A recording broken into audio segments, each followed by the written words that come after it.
Jacob boarded the last train of the night, relieved to find an empty car. The doors whooshed shut, and the train rattled into motion.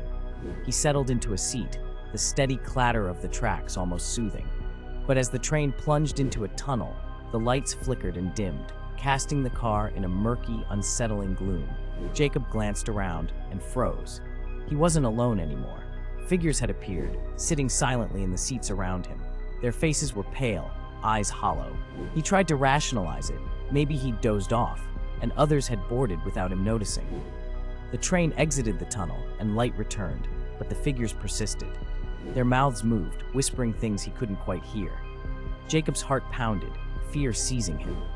He stood, planning to move to another car, but found himself rooted to the spot. The whispers grew louder, a cacophony of voiceless terror. One of the figures turned to him, its skin gaunt and eyes like voids. "Join us," it hissed. The train slowed to a stop at a deserted station. Jacob bolted for the door, but as he stepped out, a cold hand grasped his ankle.